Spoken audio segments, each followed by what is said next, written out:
नमस्कार, बहुत स्वागत करते हैं हमारे खास बुलेटिन अपना उत्तर प्रदेश में। आप सबका आपके साथ मैं ऋतिका पांडे और खबर देख रहे हैं। आपको बता दें, जहां सिद्धार्थनगर पुलिस को बड़ी सफलता मिली है। पुलिस और सर्विलांस टीम ने 25,000 के इनामी और टॉप 10 अपराधी सिराजुद्दीन उर्फ बबलू को गिरफ्तार कर लिया है। आरोपी वटपुर थाना मोहाना का निवासी है और छात्र जीवन से ही आपराधिक गतिविधियों में लिप्त रहा है। बता दें, सिद्धार्थनगर, महाराजगंज, बस्ती और नेपाल में लूट और चोरी समेत कई घटनाओं को अंजाम दे चुका है। वहीं कुछ दिनों पहले उसके साथ ही डेबरुआ पुलिस के हत्थे चढ़ा है, लेकिन बबलू फरार हो गया था। बता दें, कोर्ट से कार्रवाई होने पर वह नेपाल भागने के फिराक में था, तभी पुलिस ने उसे दबोच लिया। पूछताछ में उसने बताया है कि वह साथियों संग लूट की रकम और जेवर बराबर बांटता था और ये सब अपने आर्थिक लाभ के लिए करता था। सिद्धार्थनगर से बजरंगी प्रसाद चौधरी की रिपोर्ट। कल बीती रात 7/8 जुलाई की रात लगभग 11:40 बजे लोटन ठोठरी मार्ग पर मदैया मोड़ के पास थाना मोहाना, थाना लोटन और एसओजी की टीम द्वारा चेकिंग की जा रही थी। चेकिंग के दौरान एक अभियुक्त ने मोटरसाइकिल पे जो आ रहा था उसको रोक के जाने का प्रयास किया गया। उसने पुलिस पे अपनी एक अवैध असला से फायर कर दिया। जवाबी कार्रवाई में और अपनी आत्मरक्षा में पुलिस द्वारा भी गोली चलाई गई। जो गोली उसके पैर पे लगी, उसको तुरंत मौके पे ही गिरफ्तार कर लिया गया। पूछताछ में मालूम पड़ा कि उसका नाम है सिराजुद्दीन उर्फ बबलू पुत्र अवैदुर रहमान, जो बर्डपुर गोसाईगंज थाना मोहाना का रहने वाला है। उसके बाद इससे ये मालूम पड़ा कि ये एक गैंग है इन लोगों का। इसने कबूला कि हमारा 4-5 लोगों का गैंग है और हम चोरी और लूट की घटनाएं करते हैं। खबर देख रहे हैं, जहां आपको बता दें, कानपुर देहात पुलिस का ऑपरेशन लंगड़ा जारी है। वहीं भोकनीपुर कोतवाली क्षेत्र के पिलखनी के पास रात्रि चेकिंग के दौरान पुलिस की बदमाशों से मुठभेड़ हुई है। शराफा व्यापारियों से लूट के मामले में शामिल बाइक सवार 2 लुटेरे पर पुलिस फायरिंग कर भागने की कोशिश कर रहे थे। बता दें आपको, बाइक सवार 2 लुटेरे पुलिस पर फायरिंग कर भागने की कोशिश में थे। इसी बीच जवाबी कार्रवाई में एक लुटेरे के पैर में गोली लग गई, जबकि दूसरा अंधेरे का फायदा उठाकर फरार हो गया। घायल लुटेरों को इलाज के लिए सामुदायिक स्वास्थ्य केंद्र पुखराया में भर्ती कराया गया है। पूछताछ के आरोपी ने शराफा व्यापारियों से लूट की वारदात में शामिल होने की बात स्वीकार की है। वहीं पुलिस ने उसके पास से अवैध असला भी बरामद किया है। वहीं बता दें, फरार बदमाश की तलाश में कॉम्बिंग जारी है। कानपुर देहात से शुभ त्रिवेदी की रिपोर्ट। ये थाना भोगनीपुर के अंतर्गत अभी एक सूचना मिली थी कि शाम को एक बाइक चोरी हो गई। तो थाना अध्यक्ष सहित कई टीमें इस बात के लिए लगाई गई कि चोरी की बाइक संभवतः हो सकता है कि आसपास के क्षेत्र में मिल जाए। इसी क्रम में थाना अध्यक्ष भोगनीपुर और उनकी टीम सर्च कर रही थी। पिलखनी मार्ग एक पड़ता है, तो वहाँ पर एक बाइक पर 2 व्यक्ति जा रहे थे। इनके द्वारा रोका गया संदिग्ध वाहन को समझ करके। उन्होंने अपनी स्पीड बढ़ाई तो पुलिस टीम ने भी उनका पीछा किया। पीछा करने के क्रम में जब उनको लगा कि पुलिस लगातार मेरे पीछे है, तो उनके द्वारा पुलिस पर एक फायर झोंका गया। पुलिस ने अपना बचाव करते हुए उन पर जवाबी कार्रवाई की। इस क्रम पे बाइक में सवार एक व्यक्ति, जिसको बाद में जब उससे पूछताछ की गई तो अपना नाम रामकरण बताया, राम कुमार, और उसके पैर में गोली लगी हुई है, जिसको चिकित्सीय उपचार के लिए भेजा गया है। अभी बहुत उससे पूछताछ तो नहीं की जा पाई है। जब उससे सामान्य बात की गई तो उसने यह बात एक्सेप्ट की है कि मेरे द्वारा जो अभी 3 जुलाई को यहाँ पर अमरौधा में लूट हुई थी, उसको कारित किया गया और मेरे साथ उस अपराध में शामिल हसन भी था, जो अंधेरे का फ़ायदा पा करके यहाँ से बाहर निकला है, जिसके लिए सर्च टीमें लगी हुई हैं। और खबर देख रहे हैं बुलेटिन में, जहां आपको बता दें, बहराइच के थाना रुपईडीहा क्षेत्र अंतर्गत हथमरवा दाखिला मधुबन गांव में पुरानी रंजिश के चलते मुहर्रम के दिन 2 पक्षों में हिंसक झड़प हो गई है। मामले विवाद ने देखते ही देखते खूनी रूप ले लिया है, जिसमें दोनों ओर से लाठी डंडे और ईंट पत्थर चले हैं। बता दें, एक दूसरे पर जानलेवा हमला करते हुए करीबन 1 दर्जन लोग उपचार के लिए सामुदायिक स्वास्थ्य केंद्र नानपारा में भर्ती कराया गया है, जहां से हालत नाजुक होने पर 4 को मेडिकल कॉलेज बहराइच रेफर कर दिया गया है। मौके पर पहुंची स्थानीय पुलिस ने स्थिति को नियंत्रित किया है और मामले की गहन जांच पड़ताल शुरू कर दी है। क्षेत्र में तनावपूर्ण शांति बनी हुई है और अतिरिक्त पुलिस बल तैनात किया गया। बहराइच से राहुल वर्मा की रिपोर्ट।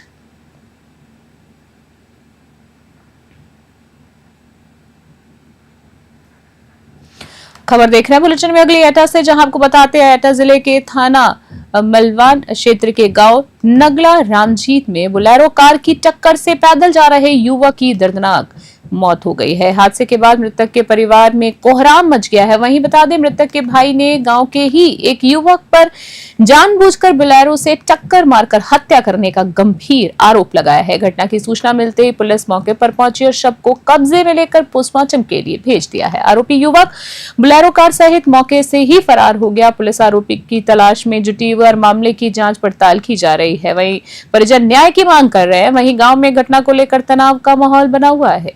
एटा से इराज खान की रिपोर्ट।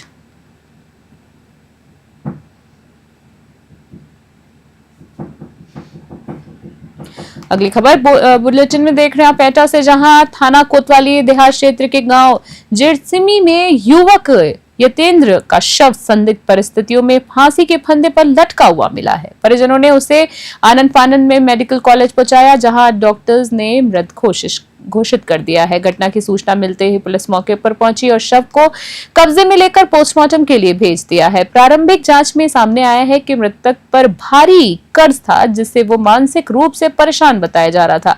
हालांकि परिजन कुछ भी स्पष्ट कहने से बच रहे हैं। पुलिस मामले की जांच पड़ताल में जुटी हुई है और हर पहलू को खंगाला जा रहा है। गांव में घटना को लेकर शोक और सन्नाटा पसरा हुआ है। एटा से इराज खान की रिपोर्ट।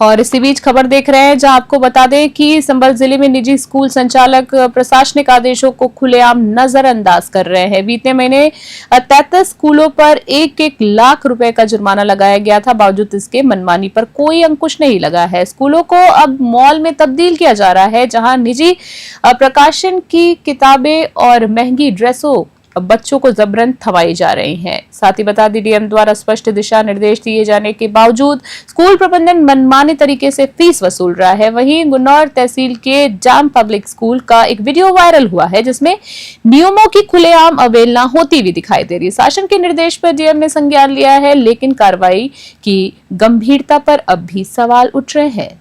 संभल से सोनू वशरने की रिपोर्ट।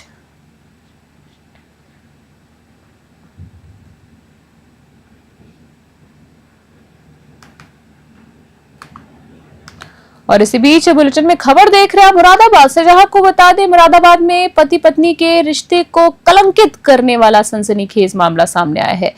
पत्नी ने अपने प्रेमी और भाइयों के साथ मिलकर पति सतपाल सिंह की हत्या की साजिश रची। साथ ही जानकारी के मुताबिक आपको बता दें, सतपाल ने पत्नी को एएनएम की नौकरी दिलाने के लिए 5 से 6 लाख रुपए खर्च किए थे, लेकिन नौकरी लगते ही पत्नी का व्यवहार बदल गया।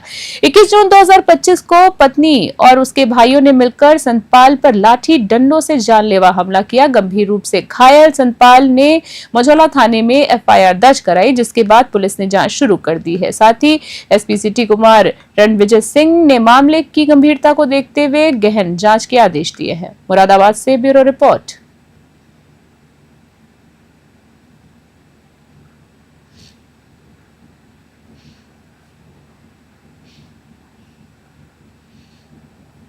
देखिए, इसमें एक मुकदमा थाना मझौला पर 6 तारीख को पंजीकृत हुआ है, जिसमें एक सतपाल नामक व्यक्ति ने अपनी पत्नी और उनके 2 भाइयों के खिलाफ, यानी 2 सालों के खिलाफ उन्होंने मारपीट का आरोप लगाया था।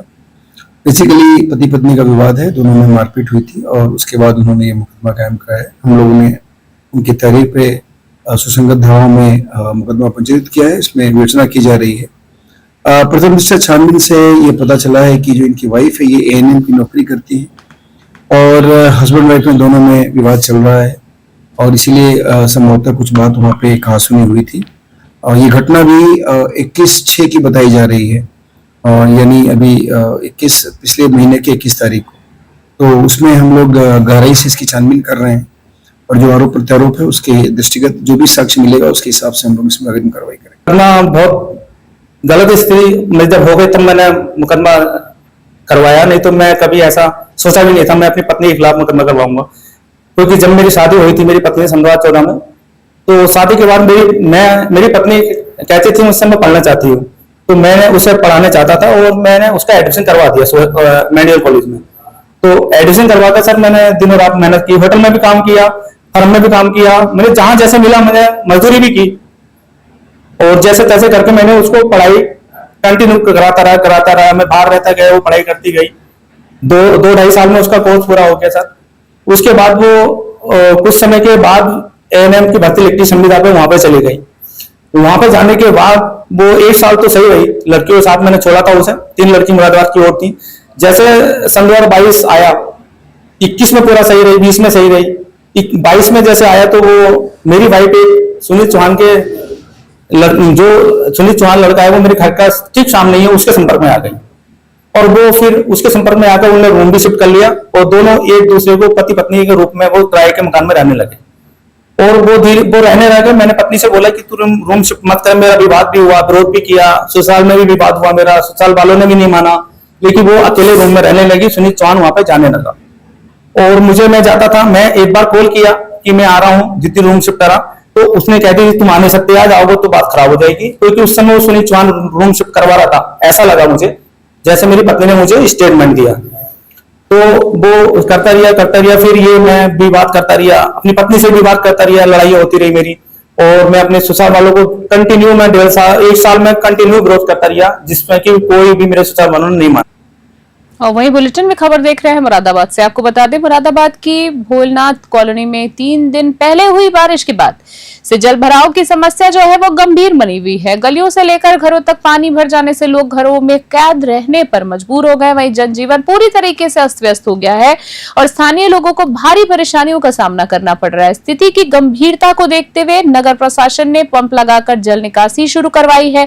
साथ ही नगर आयुक्त ने मौके का निरीक्षण कर राहत कार्य तेज करने के निर्देश दिए हैं। हालांकि अभी भी घरों में पानी जमा हुआ है और लोग बीमारी, बदबू और आवागमन की दिक्कत से जूझ रहे हैं। स्थानीय निवासियों ने स्थायी समाधान की मांग की है। मुरादाबाद से ब्यूरो रिपोर्ट। देखिए यहाँ पे ही जल भराव होता है बस इतनी सी जगह में, और ये जो लोग रहते हैं सब इतने ज्यादा परेशान है, 3 दिन से फंसे हुए हैं। अब उनकी कॉल आ रही है, वो आपको बता नहीं सकती, अपनी प्रॉब्लम देख लीजिए, आप कैमरा लगा के देख लीजिए, वो यहाँ पे आ नहीं सकती, तो आप जाइए वहाँ पे उनसे पूछिए फिर जाकर। ये किस चीज से जल भराव हो जाता है? ये जो नाला है, ये नाला ही टूट जाता है, नाले से ही आता है यहाँ पे पानी। कितने मकान डूबे हुए हैं लमसम? होंगे 20 से तो ज्यादा ही मकान है इधर। कैसे रोजमर्रा की मेहनत करने वाले लोग? सब गरीब लोग हैं, सब मजदूर लोग हैं, वो कैसे आए जाए ना। यहाँ पे नाव की समस्या भी इतनी है कि नाव भी नहीं भेज रहा है कोई। और अब देखो वहाँ से मुझे कॉल कर रही है कि अब मैं समस्या कैसे बताऊँ, अब उनकी समस्या कैसे सुनोगे आप? देखिए, मुरादाबाद नगर निगम क्षेत्र के अंतर्गत पहले बुद्ध बाजार एरिया, ताड़ीखाना एरिया, हमारा जीएमडी रोड और भी जो सिविल लाइन एरिया है वहाँ पर जल भराव की समस्याएं आती थी। बीते वर्ष से ही लगातार मिशन मोड में हमने काम किया, नालियों की सफाई की, बहुत बृहद अभियान चला के हमने अतिक्रमण भी हटाया और उसी का परिणाम है कि इस वर्ष 90% जगहों पे जल भराव की कोई समस्या नहीं देखी जा रही है। 3 दिन पहले अतिवृष्टि हुई, बहुत ज़्यादा बारिश हुई और करीब 3 घंटे के अंदर ही लबालब पानी कई जगहों पे भरा हुआ देखा गया, लेकिन हमारे निगम की टीम, क्यूआरटी टीम भी सक्रिय रही। रात में ही हमने हर जगह पे अपनी टीम भी भेजी और पहले से की गई सफाई व्यवस्था के नाते 2 घंटे के अंदर ही सभी जगहों से पानी जा चुका था। स्वयं मेरे द्वारा रात में 3 बजे बुद्ध बाजार एरिया और बस स्टॉप के पास जाकर वीडियो भी बनाया गया था, फोटो भी निकाली गई थी और इसे मीडिया कर्मियों से रात में ही शेयर भी किया गया था। ये दिखाता है कि लगातार एक प्लान्ड वे में निगम के द्वारा काम करने के नाते 90% जगहों पर अब कोई अव्यवस्था नहीं है। कुछ जगह हैं जहाँ जयंतीपुर है या रामलीला मैदान है अथवा भोलानाथ कॉलोनी जैसी जगह हैं जो कि सड़क से भी 3-4 फीट नीचे गड्ढे में अवैध रूप से बसी हैं और उन बसावट पर नगर निगम का कोई क्षेत्राधिकार नहीं आता। और इस बीच खबर देख रहे हैं जहां आपको बता दें, अंबेडकर नगर में पर्यावरण संरक्षण की दिशा में बड़ी पहल देखने को मिली है। प्रदेश सरकार के कैबिनेट मंत्री संजय निषाद ने वृक्षारोपण महाअभियान के तहत श्रवण धाम पहुंचकर पौधारोपण किया है, साथ ही स्थल का निरीक्षण भी किया है। इस दौरान जिले के जनप्रतिनिधियों ने भी सहभागिता दिखाई है। जिला पंचायत अध्यक्ष साधु वर्मा ने किसान इंटर कॉलेज में स्कूली छात्राओं के साथ मिलकर पौधे लगाए हैं। साथ ही एक पेड़ मां के नाम अभियान के तहत चल रही ये मुहिम पर्यावरण के साथ भावनात्मक जुड़ाव का संदेश भी दे रही है। कार्यक्रम के जरिए स्थानीय लोगों को अधिक से अधिक वृक्ष लगाने के लिए प्रेरित किया जा रहा है, जिससे आने वाली पीढ़ी शुद्ध वायु और हरित वातावरण मिल सके। अंबेडकर नगर से ब्यूरो रिपोर्ट।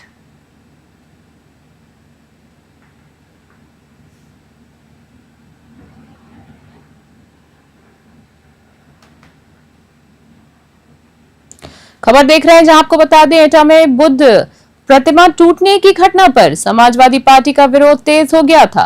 पूर्व सांसद रामजीलाल सुमन और सपा जिलाध्यक्ष परवेज जुवेरी के नेतृत्व में आज बड़ा धरना प्रस्तावित था, लेकिन पुलिस ने मौके पर धरने की अनुमति न देते हुए दोनों नेताओं को हाउस अरेस्ट कर लिया है।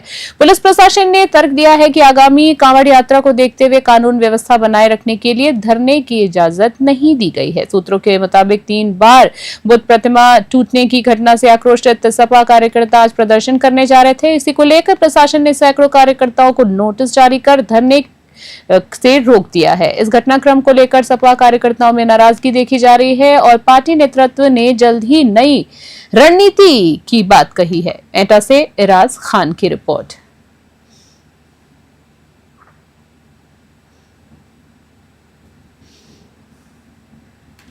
और इसी बीच खबर देख रहे हैं जहां आपको बताते हैं एटा जिले के थाना जेतरा क्षेत्र अंतर्गत गांव हाजीपुर में उस समय भक्ति का माहौल गूंज उठा जब मंदिर की नींव खुदाई के दौरान प्राचीन शिवलिंग निकला है। जी हां, बता दें खुदाई के दौरान जैसे ही शिवलिंग मिला, श्री ललित नंदन महाराज जी के प्रांगण में चल रहे मंदिर निर्माण कार्य के बीच परिवार और ग्रामीणों में हर्ष की लहर दौड़ गई। विश्व हिंदू महासंघ के मंदिर प्रभारी मोहित पाठक अपने कार्यकर्ताओं संग मौके पर पहुंचे और हर हर महादेव के जय घोषों से पूरा गांव गुंजायमान हो उठा। श्रद्धालुओं ने शिवलिंग का पुष्प वर्षा और विधि पूर्वक स्वागत किया। मंदिर स्थल अब आस्था का केंद्र बन गया है और सैकड़ों की संख्या में श्रद्धालु दर्शन के लिए पहुंच रहे हैं। ग्रामीणों की मांग है कि यहां स्थायी शिव मंदिर का निर्माण शीघ्र कराया जाए। एटा से इराज खान की रिपोर्ट।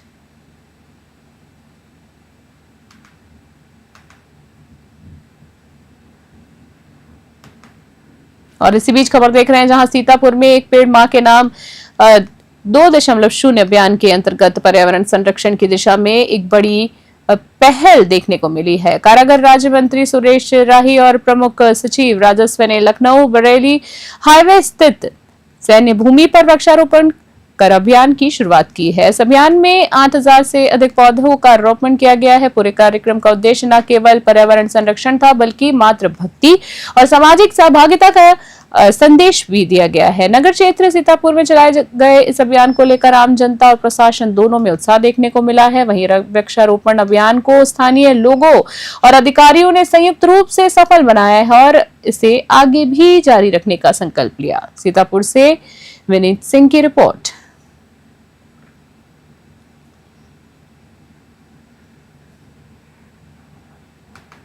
खबर देख रहे हैं जहां आपको बता दें उन्नाव जनपद के मनौनी गांव से एक दुखद और चिंताजनक मामला सामने आया है, जहां एक व्यक्ति रामबक्स अपने ही सगे भाइयों मुन्नीलाल, जसकरण और सुरेश से अपनी जान की भीख मांग रहा है। जी हां, पुश्तैनी जमीन में हिस्सा न देना पड़े इसलिए रामबक्स के भाइयों द्वारा उसे शराब पीकर गाली गलौज, जान से मारने की धमकियां और कुल्हाड़ी लेकर हमला करने की घटनाएं सामने आई है। पीड़ित रामबक्स पिछले कई वर्षों से पुलिस और तहसील प्रशासन को शिकायतें दे रहा है, लेकिन अफसोसजनक बात यह है कि प्रशासनिक तंत्र उल्टा उसी को डांट डपट कर गुमराह करता हुआ नजर आ रहा है। घरेलू हिंसा से परेशान रामबक्स अब थाना आसीवन और हसनगंज तहसील के चक्कर लगा कर थक गया है, लेकिन न्याय की उम्मीद अब भी जिंदा है। उन्नाव से ब्यूरो रिपोर्ट।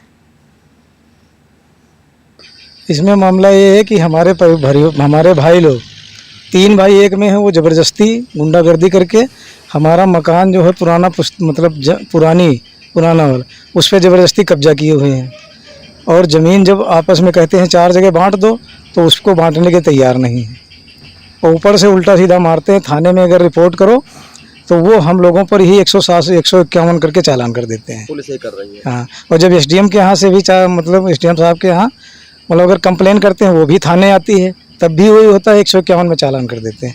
कई बार हम लोगों पे मुकदमा लिख दिया गया है। कौशाम्बी जिले में दबंगई की हद पार कर दी गई है। जहां करारे इलाके में मुकीमपुर गांव में बुधलाल की पत्नी कतकी देवी, बेटी करिश्मा और गांव की करीबन आधा दर्जन महिलाएं धान की रोपाई कर रही थी। इसी दौरान महेंद्र गांव के दबंग राम, सुफल उर्फ धुन्नू, अंकित और सरला देवी ने खेत को अपना बताते हुए महिलाओं पर गालियों की बौछार की और लाठी डंडों से ताबड़तोड़ हमला कर दिया। हमले में कई महिलाएं गंभीर रूप से घायल हो गई। इतना ही नहीं, दबंगों ने पूरे खेत को ट्रैक्टर से जुतवाकर फसल को नष्ट कर दिया और खेत पर कब्जा कर लिया है। शिकायत करने पर जान से मारने की धमकी देकर वे मौके से फरार हो गए। घायल महिला करारी कोतवाली पहुंची है और न्याय की गुहार लगाई है। कौशाम्बी से जेगम रिजवी की रिपोर्ट।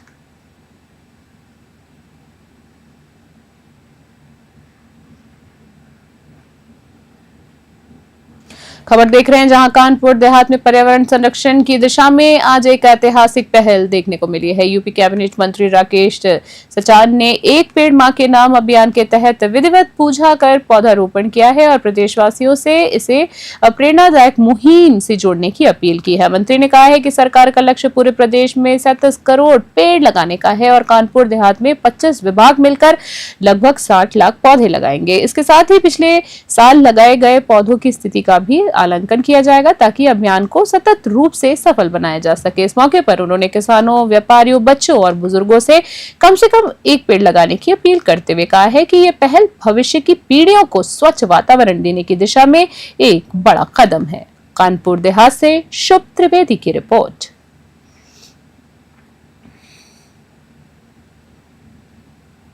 हम लोग कानपुर देहात के इस कार्यक्रम में आए हुए हैं।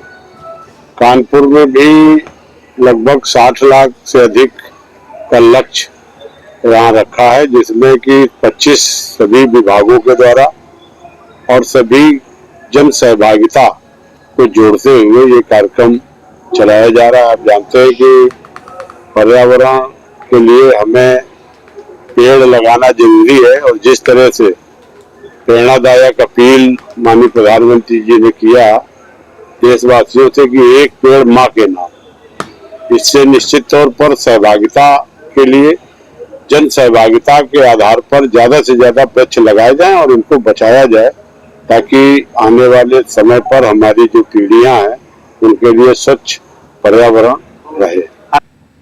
अभी के हमारे खास बुलेटिन में फिलहाल के लिए इतना ही। देखते रहो और बने रहे न्यूज़ 21। तब तक के लिए नमस्कार।